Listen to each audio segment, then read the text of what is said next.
বিজয়ের দিনে কারা জেনারেল ওসমানীকে হত্যা করতে চেয়েছিল? কেন 16ই ডিসেম্বর আত্মসমর্পণের মঞ্চে মুক্তিবাহিনীর প্রধান সেনাপতি জেনারেল ওসমানী ছিলেন না? এটা কখনো ভেবে দেখেছেন? মুক্তিযুদ্ধের শেষ দিকে মিত্রবাহিনী ভারতকে নিয়ে জেনারেল ওসমানীর মনে সন্দেহ জেগে ওঠে। ডিসেম্বরের শুরুতে যশোর মুক্ত হওয়ার পর ভারতীয় সেনারা যখন নির্লজ্জের মতো পাকিস্তানি সেনাদের জিনিসপত্র ও অস্ত্রাগার লুট করছিল, তাজউদ্দিন আহমেদকে জানানোর পর তিনি দুঃখের সাথে বলেন, তাহলে পাকিস্তানি বর্বর বাহিনীর সঙ্গে ভারতীয় সেনাবাহিনীর তফাৎটা কোথায়? উত্তরে জেনারেল ওসমানী ক্ষোভের সাথে বলেছিলেন, বুঝতে পারছেন ভারতীয়রা আমাকে কেন সরাসরি সমরাঙ্গনে যেতে দিচ্ছে না? তাদের উদ্দেশ্য ভালো না। ভারতীয় কর্তৃপক্ষের সাথে জেনারেল ওসমানীর এই দ্বন্দ্ব আরো চূড়ান্ত রূপ নেয় যখন তিনি ভারতের কিছু গোপন চুক্তির কথা জানতে পারেন। প্রস্তাব দেওয়া হয়েছিল যে বাংলাদেশ স্বাধীন হলে আইন শৃঙ্খলা রক্ষার নামে ভারতের পুলিশ ও প্রশাসনিক অফিসাররা বাংলাদেশের বড় শহরগুলো নিয়ন্ত্রণে নিবে। কিন্তু দেশপ্রেমিক ওসমানী এর তীব্র বিরোধিতা করেন এবং ক্ষুব্ধ হয়ে প্রধানমন্ত্রী তাজউদ্দিনকে বলেন, আপনারা দেশ বিক্রি করে দিয়েছেন, কিন্তু আমি এর অংশীদার হব না। জেনারেল ওসমানীর এমন অনড় অবস্থানের কারণেই ভারতীয়রা তাকে নজরদারিতে রাখতে শুরু করে। টেকনিক্যালি জেনারেল ওসমানীকে একা করে দেয়। ভারতীয় আধিপত্য বিস্তারের পথের সব থেকে বড় কাটা জেনারেল ওসমানীকে সরিয়ে রাখার সেই নিখুঁত ষড়যন্ত্রটি এক্সিকিউট করা হয়েছিল 16ই ডিসেম্বর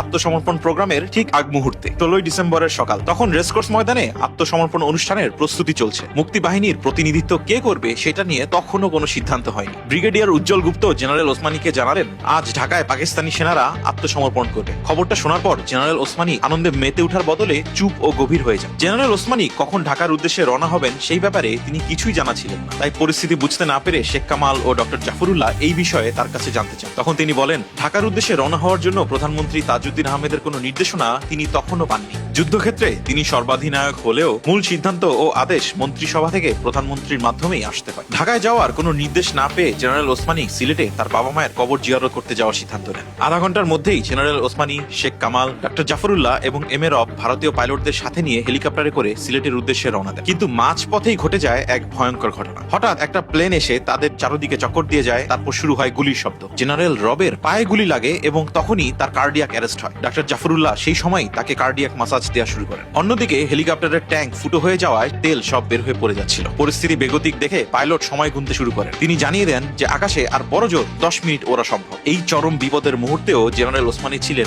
একদম স্থির। তিনি ডক্টর জাফরুল্লাহর জ্যাকেট নিয়ে অয়েল ট্যাঙ্কের ফুটা বন্ধ করার চেষ্টা করতে থাকেন। ভয় না পাওয়ার জন্য তিনি পাইলটদেরকে অভয় দেন এবং নির্দেশ দেন শত্রুর গুলি নেয়ার জন্য তিনি যেন প্রথমে মাটিতে নামার সুযোগ পান। কিন্তু সব থেকে বড় প্রশ্ন হলো, এই আক্রমণটা কে করেছিল? যে বিমানটা থেকে নিখুঁতভাবে মিসাইল আর গুলি ছোড়া হচ্ছিল সেটি যে পাকিস্তানিদের ছিল না সেটা একেবারে নিশ্চিত, কারণ কয়েকদিন আগেই পাকিস্তানিদের সব বিমান গ্রাউন্ডেড বা ধ্বংস করা হয়েছিল। তাই আক্রমণকারী বিমানটি অন্য দেশের হওয়ার সম্ভাবনাই বেশি। কোন দেশ সেটা আর নাই বললাম। জেনারেল ওসমানী যখন সিলেটে মৃত্যুর মুখ থেকে ফিরে আসছেন, ঠিক সেই সময় কলকাতার নিউ মার্কেট এলাকা থেকে এ.কে. খন্দকারকে তড়িঘড়ি করে খুঁজে বের করে প্রথমে প্লেনে তারপর হেলিকপ্টারে করে ঢাকায় আনা হয় আত্মসমর্পণের দলিলে স্বাক্ষর করার জন্য। 16ই ডিসেম্বরের এই আইকনিক আত্মসমর্পণের ছবিটার দিকে একবার তাকান। দলিলে স্বাক্ষর করা আরোরা আর নিয়াজির পিছে বুক ফুলিয়ে দাঁড়িয়ে আছে ভারতীয় জেনারেলরা। কিন্তু যিনি পুরো বাংলাদেশকে প্রতিনিধিত্ব করতে গেলেন সেই এ.কে. খন্দকার কোথায়? তাকে সুকৌশলে একপাশে এমন ভাবে দাঁড়া করানো হয় যেন তিনি ক্যামেরার মেইন ফ্রেমের বাইরেই থেকে যান। এমনকি পরবর্তীতে ভারতীয় জাদুঘরগুলোতে এই ছবিটা এমন ভাবে ক্রপ করে রাখা হয়েছে যেন আমাদের নিজেদের বিজয়ের ফ্রেমে আমাদের নিজেদেরই অস্তিত্ব না থাকে। আত্মসমর্পণ অনুষ্ঠানে ভারতীয় বাহিনীর একক আধিপত্য নিশ্চিত করতে